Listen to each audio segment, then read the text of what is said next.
Amis investisseurs, bonjour, j'espère que vous allez tous bien. Donc cette nouvelle vidéo pour donner suite à la précédente que j'avais faite sur la tech américaine.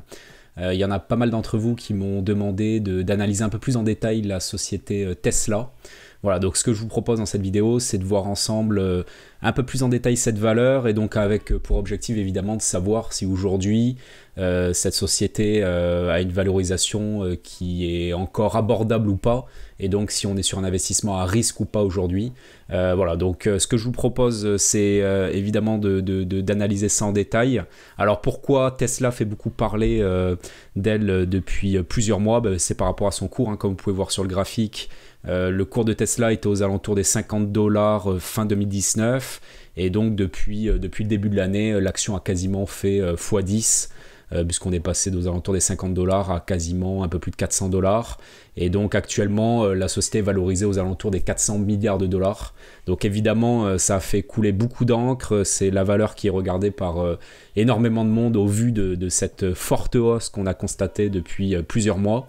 Voilà, donc c'est évidemment un sujet qui intéresse beaucoup de monde, et donc c'est pour ça que je pense qu'il est intéressant de s'attarder un peu sur cette valeur et de comprendre où on en est en termes de valorisation et en termes de croissance potentielle dans le futur. Donc ce que je vous propose pour analyser ça, c'est premier point, on analysera un peu la valorisation actuelle avec le petit tableau Excel que j'ai l'habitude d'utiliser, et on essaiera également de comprendre pourquoi on a une forte volatilité sur cette valeur. On le voit, hein, il suffit qu'il y ait un tweet de son dirigeant Elon Musk pour que la valeur fasse plus 10, moins 10 en intraday. Donc on a une très très forte volatilité, donc on essaiera de comprendre pourquoi. Le deuxième point, on comparera Tesla aux autres sociétés de son marché, donc évidemment le marché automobile. Le troisième point, on comparera Tesla à Apple en termes de valorisation. Alors pourquoi Apple? Parce que beaucoup disent que c'est Tesla et le Apple de demain sur le marché automobile, donc on essaierait de voir du coup en termes de valorisation ce que ça pourrait donner. Et enfin, on finira par conclure par rapport à tout ce qu'on aura vu tout au long de cette vidéo. Donc ce que je vous propose sur la valorisation, avant de rentrer dans le détail de quelques calculs pour voir ce que ça donne, déjà vous expliquer par rapport au contexte macroéconomique actuel.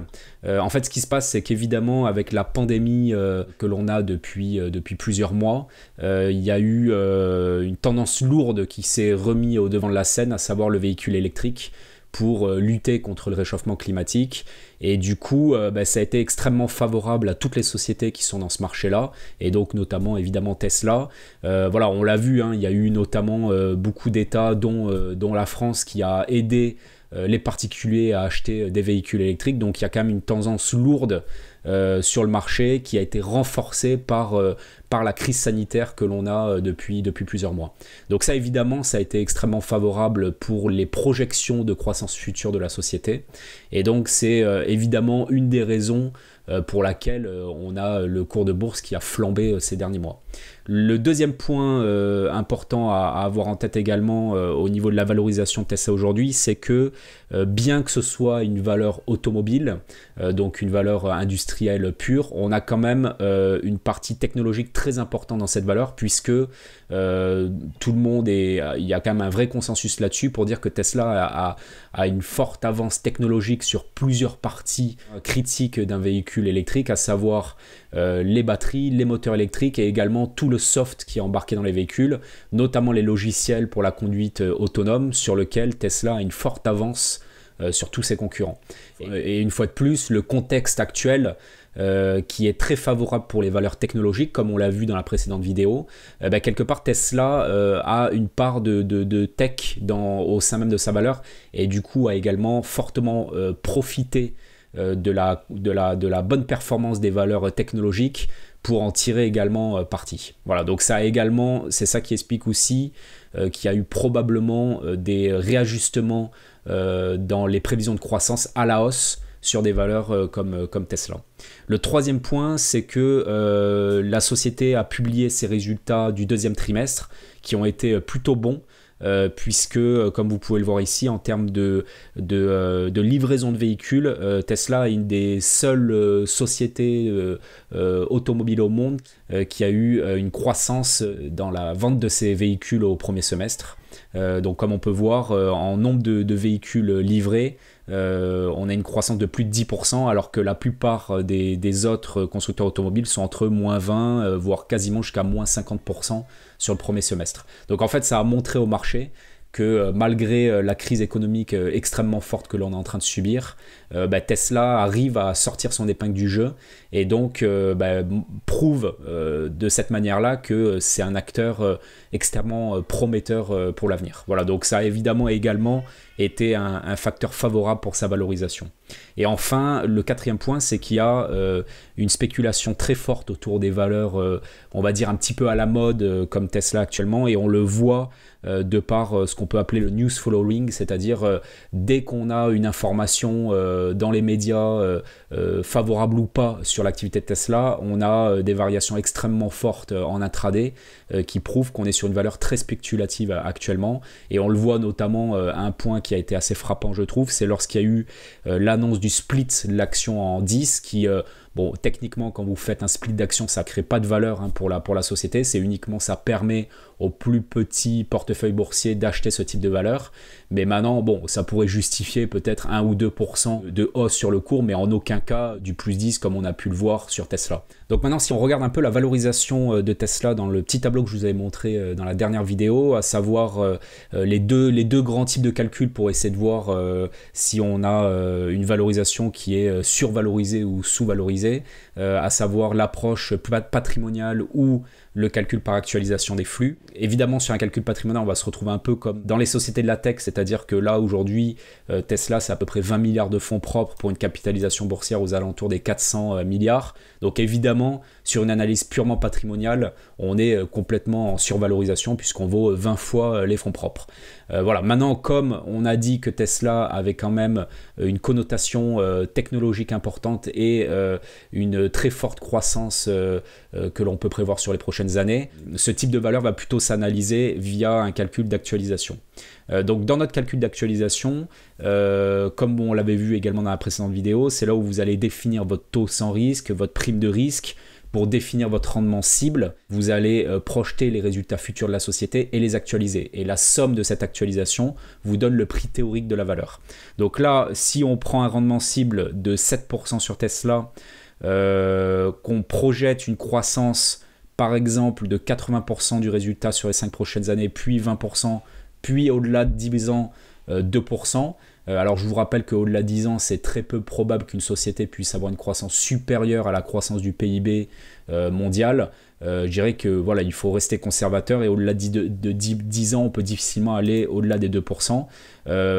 Ça en fait, c'est les pourcentages de croissance qui sont nécessaires pour qu'on arrive dans notre calcul d'actualisation à une capitalisation boursière proche de ce qu'on a aujourd'hui sur les marchés. Donc en fait, si on regarde dans le détail maintenant les résultats, et donc là vous pouvez voir, donc en 2020, il est prévu à peu près 1 milliard de résultats, pour 2,5 milliards en 2021, 4,5 milliards en 2022, etc. Alors ce sont évidemment des projections, et donc pour arriver à coller à peu près à ces résultats, ça veut dire qu'on a une croissance d'à peu près 80% sur les prochaines années. Et donc effectivement, en projetant 80%, on arrive à 2025 aux alentours des 15 milliards de résultats pour après progresser jusqu'à à peu près 30 milliards. Alors évidemment, c'est extrêmement périlleux de faire des projections aussi long terme. C'est juste pour vous donner un peu le type de croissance qui est nécessaire pour justifier la valorisation actuelle de Tesla. Et donc on peut voir que pour arriver à une valorisation en actualisant les flux futurs aux alentours des 400 milliards, donc aux alentours des prix actuels, il faut effectivement avoir une croissance d'à peu près 80% sur les 5 prochaines années, de 20% sur les 5 à 10 prochaines années, etc. Alors après, on pourrait jouer avec ces pourcentages et en dessiner d'autres. On pourrait très bien dire, bah, tiens, croissance sur les 5 prochaines années de 60%, puis une croissance de 25%. Vous voyez, par exemple, dans ce type de scénario, on a encore une valorisation qui est beaucoup trop importante, c'est-à-dire que la valeur actualisée est bien en deçà de la capitalisation boursière d'aujourd'hui. Donc après, on pourrait tourner tout un tas de scénarios pour faire des essais. Voilà, moi, c'était le 80-20 qui permettait de retomber à peu près sur les 400 milliards. Il y a d'autres combinaisons, mais en tout cas, ce qui est sûr, c'est que ça demande une croissance extrêmement importante sur les prochaines années. Et donc, comme vous pouvez le voir, pour arriver à une valorisation aux alentours des 400 milliards. Il faut donc qu'en 2025, on soit aux alentours des 14-15 milliards de résultats. Et donc ça veut dire que si on prend une marge d'à peu près 10%, on le verra juste après, c'est la marge un petit peu au niveau des constructeurs automobiles, ça veut dire que la société en 2025 doit faire à peu près 150 milliards de chiffre d'affaires. Donc vous allez le voir après en comparant avec les autres sociétés du secteur, que ça veut dire finalement que Tesla doit devenir dans les prochaines années un des leaders du marché automobile mondial. Donc évidemment, c'est la question qu'on va se poser, c'est est-ce que c'est trop ambitieux ou pas? En tout cas, ça nécessite une croissance extrêmement forte sur les prochaines années. Donc maintenant, si on le compare par rapport à son marché, par rapport aux autres constructeurs automobiles, donc comme on l'a vu, Tesla, c'est à peu près en 2019 25 milliards de chiffres pour une capitalisation de 400 milliards. Aujourd'hui, la marge d'exploitation est aux alentours des 5%. Vous pouvez voir que les autres constructeurs, à savoir Volkswagen, BMW, Toyota, Daimler, PSA, bon, je ne les ai évidemment pas tous sortis, c'est juste pour vous donner un ordre de grandeur des autres constructeurs. Leur chiffre d'affaires, leur capitalisation boursière aujourd'hui représente entre 0,2 et 0,5 fois le chiffre d'affaires, contrairement à Tesla qui représente aujourd'hui 15 fois son chiffre d'affaires. Donc on voit évidemment qu'il y a un énorme écart en termes de valorisation entre Tesla et tous les autres acteurs du marché. Et d'ailleurs, Tesla doit représenter la somme de tous les constructeurs automobiles européens, c'est-à-dire la valeur de Tesla représente aujourd'hui quasiment la somme de tous les constructeurs automobiles européens. Donc on voit bien qu'il y a un énorme écart de valorisation entre les valeurs. Et donc comme je disais tout à l'heure dans les petits calculs qu'on a fait précédemment, cette valorisation ne pourrait éventuellement être justifiée, même si la valeur est extrêmement élevée, qu'à condition à minima qu'on est en 2025, donc 2025 c'est demain, hein, c'est dans 5 ans, à minima au moins aux alentours des 150 milliards de chiffre d'affaires et une fois de plus avoir un niveau de marge qui soit un petit peu au-dessus de tous les autres constructeurs. Donc ça peut paraître évidemment très ambitieux puisque pour passer de 25 milliards à 150 milliards en 4-5 ans, donc évidemment, ça veut dire que dans les 5 prochaines années, il faut que la société fasse x5, x6 sur son chiffre d'affaires et progresse son niveau de marge, puisqu'actuellement, il est qu'aux alentours des 5%. Voilà. Et pour finir la comparaison entre Tesla et un autre acteur du secteur, si on regarde par exemple Volkswagen, donc là j'ai sorti les chiffres de Volkswagen, vous voyez les résultats de Volkswagen ces dernières années. Donc en 2019, Volkswagen a eu un résultat de 13 milliards. En 2020, on prévoit à peu près 4 milliards de résultats. En 2021, 10 milliards, etc. Donc ce que j'ai fait, c'est que j'ai pris une moyenne de résultats de 5 milliards, qui est une moyenne très basse, hein, puisqu'on le voit, on était plutôt aux alentours des 10 milliards par an. Cette année, ce sera 3 milliards. Disons par exemple que Volkswagen fait du 5 milliards de résultats par an, ce qui est encore une fois une projection assez pessimiste. Vous voyez que aujourd'hui la capitalisation boursière d'un Volkswagen est de 47 milliards, alors que les fonds propres sont de 123 milliards. Donc on a une sous-valorisation là pour le coup. On est valorisé à peu près 0,4 fois les fonds propres. Donc là, on est plutôt sur une analyse patrimoniale sur une société qui est plutôt attractive. Et en termes de cash flow, pour arriver aux 47 milliards de capitalisation boursière actuelle, il faut donc partir sur un résultat net d'à peu près, par exemple, 5 milliards, considérant qu'il n'y a aucune croissance sur les prochaines années. C'est-à-dire là, dans mon tableau, croissance à 5 ans, de 5 à 10 ans et au-delà de 10 ans, je mets 0. Et je mets un rendement cible attendu de 10%, donc bien au-dessus de ce qu'on a vu tout à l'heure sur Tesla. Et là, on arrive effectivement à une valeur actualisée qui est proche de la capitalisation boursière d'aujourd'hui.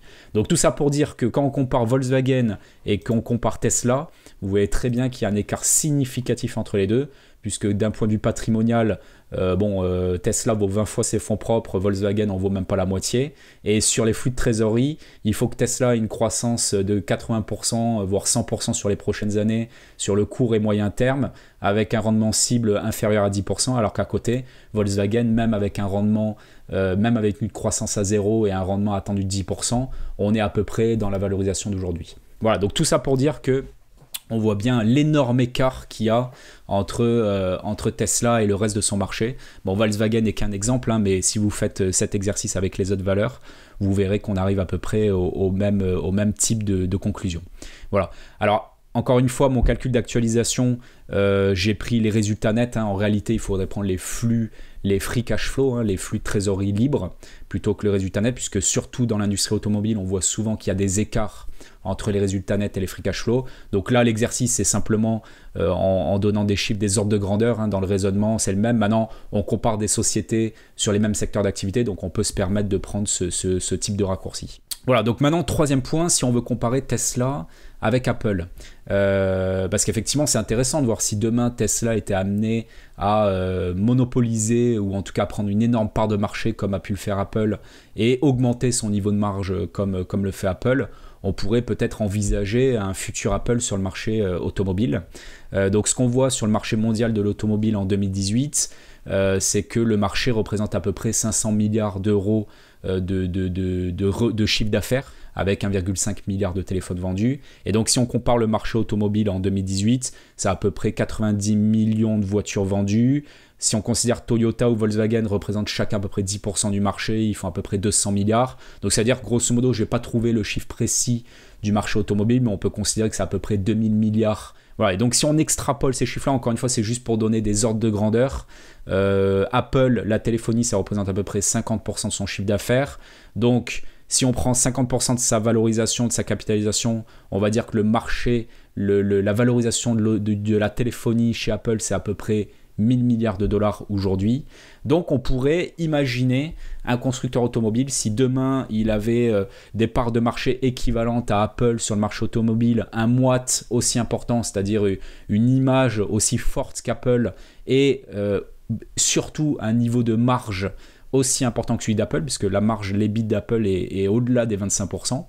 Si on arrivait à avoir tous ces éléments-là au sein d'un constructeur automobile, donc pourquoi pas Tesla, on pourrait peut-être se poser la question de savoir est-ce que finalement on ne pourrait pas du coup avoir proportionnellement au marché de l'automobile versus le marché de la téléphonie, avoir une société type Tesla qui arriverait aux 3000, aux 4000 milliards de dollars de valorisation. Donc ce qui représenterait un x10 par rapport à la valorisation d'aujourd'hui. Donc évidemment, certaines personnes espèrent que c'est le scénario qui se réalisera. Maintenant, il faut être très clair là-dessus. Pour arriver à avoir des parts de marché aussi importantes qu'Apple, un moite aussi fort et des niveaux de marge aussi importants, la probabilité reste quand même extrêmement faible pour un constructeur automobile, d'autant plus que la concurrence est beaucoup plus forte avec un nombre de constructeurs dans le monde qui est extrêmement important. Voilà, donc maintenant, du coup, qu'est-ce qu'on peut en conclure de ce qu'on vient de voir sur la société Tesla ? Le premier point, la première conclusion qu'on peut faire, c'est que la valorisation actuelle aux alentours des 400 milliards nécessite une très forte croissance des résultats sur les 5 prochaines années. Donc on a vu, il faudrait donc que le résultat soit quasiment doublé chaque année, au moins sur les 5 prochaines années, pour arriver à justifier une valorisation actuelle. Ce qui veut dire qu'en termes de croissance de chiffre d'affaires, c'est à peu près plus peut-être 50% par an, ce qui est extrêmement ambitieux. Ça veut dire qu'on arrive de 25 milliards en 2019 à 150 milliards en 2025. Donc ça, évidemment, ça représenterait quasiment un des plus gros constructeurs mondiaux. Maintenant, on est en droit de se poser la question de si c'est envisageable ou pas, parce qu'aujourd'hui, Tesla est quand même sur un marché premium avec des véhicules assez onéreux. Alors même s'ils ont annoncé qu'ils étaient en train de travailler sur des projets pour avoir des véhicules aux alentours des 25 000 $, on est quand même en droit de se demander si demain une société comme Tesla pourrait arriver en seulement quelques années à être un des premiers constructeurs mondiaux. Le deuxième point, c'est que dans les 5 prochaines années, il faut que la croissance soit extrêmement importante, mais il faut également que d'ici 10 ans, ce soit le numéro 1 mondial. C'est déjà pricé, c'est-à-dire qu'à 400 milliards, encore une fois, on représente à peu près la somme de tous les constructeurs européens. Donc dans ce prix-là, il est déjà anticipé que Tesla doit devenir le numéro 1 mondial dans les 10 prochaines années. Donc c'est évidemment aussi assez ambitieux et on n'est pas à l'abri qu'il y ait des nouveaux acteurs, que les constructeurs actuels quand même essaient quand même de se défendre face à Tesla. Donc il faut d'une part que l'électrique devienne le standard et d'autre part que Tesla en devienne la référence. Donc c'est quand même deux hypothèses assez fortes. Et troisième hypothèse nécessaire pour justifier la valorisation actuelle, c'est que le niveau de marge doit être sensiblement supérieur à la moyenne. C'est-à-dire, comme on l'a vu, il faut que, même si Tesla arrive à être dans les premiers constructeurs mondiaux, pour justifier une valorisation à 400 milliards, il faut que le niveau de marge soit très important, aux alentours des 10-15%, alors que sur le marché automobile, on est plutôt à 6-7% en général. Donc pareil, il faut que la société arrive à avoir un niveau de marge conséquent, tout en étant sur des véhicules premium et assez chers, et en essayant également de faire du volume pour arriver à détrôner les autres constructeurs. Voilà, donc évidemment, tout ça montre que la valorisation actuelle tient compte déjà de toutes ces hypothèses-là, donc c'est déjà très optimiste. Et donc, est-ce que Tesla deviendra le futur Apple? Donc, on l'a vu, si on voulait vraiment avoir la possibilité de encore faire x2 ou x3 sur la valeur, il faudrait là pour le coup que Tesla devienne le numéro 1 mondial, mais même pas dans les 10 prochaines années, c'est-à-dire d'ici 6-7 ans, avec peut-être un chiffre d'affaires supérieur à 300 milliards. Donc là, on peut vraiment se demander si c'est pas complètement irréaliste. Il faudrait augmenter mais significativement le niveau de marge. Donc encore une fois, si on veut un Apple dans l'automobile, je vous rappelle qu'Apple c'est 25% de marge débit, de marge brute. Donc on n'y est pas du tout dans le marché automobile. Donc là pareil, on a le droit de se demander si c'est pas complètement irréaliste. Il faudrait également supprimer la sensibilité au cycle économique. Pourquoi? Parce que la difficulté du marché automobile, c'est que ça suit également énormément les cycles économiques. Et du coup, si vous voulez avoir une société qui se valorise comme un Microsoft, comme un Apple, etc., vous voyez que c'est des sociétés qui sont beaucoup moins sensibles au cycle et qui ont une croissance qui est très régulière, très propre pour justifier ces niveaux de valorisation. Et enfin, il faut évidemment que la société garde un moat, donc c'est-à-dire une avance technologique, une avance sur son image par rapport à tous les autres constructeurs automobiles mondiaux, pour arriver à avoir ce niveau de domination sur les marchés. Et donc ça, c'est évidemment également quelque chose qui semble quand même extrêmement utopique au vu du nombre de concurrents qu'il y a sur le marché. Voilà, évidemment, la société probablement va pouvoir prendre le dessus par rapport à des constructeurs historiques. Maintenant, il est quand même très utopique de croire que aucun des constructeurs historiques va arriver à s'adapter à ce virage technologique. Voilà, donc conclusion de l'histoire, vous l'aurez compris, la valorisation actuelle est déjà extrêmement optimiste et très volatile. Et donc la société doit pouvoir délivrer, sinon on risque d'avoir une très forte sanction, comme on l'a vu par exemple ces dernières semaines sur Nikola, qui est un constructeur également de camions électriques, mais qui avait, alors évidemment ils n'étaient pas au même stade de développement que Tesla. Par contre, on a vu de la même manière une forte envolée du cours depuis le début de l'année pour les mêmes raisons que Tesla, sauf que eux ont annoncé que finalement ils avaient évidemment été beaucoup trop optimistes dans leurs prévisions, que la techno n'était pas encore là, et du coup le cours s'est divisé par 2, par 3 en quelques jours. Donc voilà, on n'est pas à l'abri. Alors Tesla, évidemment, la maturité est beaucoup plus forte, mais le cours d'action est également beaucoup plus élevé. C'est-à-dire qu'il suffit qu'il y ait une ou deux mauvaises nouvelles ou nouvelles pas aussi optimistes que ce que les chiffres nous laissent penser. On aura une sanction qui sera immédiate. Donc voilà, donc tout ça pour dire que le risque me semble bien supérieur au potentiel de hausse. Alors évidemment, on n'est pas à l'abri non plus que ce soit une success story complètement incroyable dans les 5 à 10 prochaines années. En revanche, comme on l'a vu, cette success story est déjà intégrée partiellement dans les cours. Et donc, voilà, pour moi, le risque reste quand même bien supérieur au potentiel de hausse. Donc je vous invite évidemment à être prudent sur ce type de valeur. Si vous souhaitez quand même tenter l'aventure, pourquoi pas, mais vraiment diversifier votre portefeuille. Voilà, on a quand même un risque important, et encore une fois, en cas de mauvaise nouvelle, on pourrait très bien voir le cours divisé par 2, par 3, par 4 très rapidement.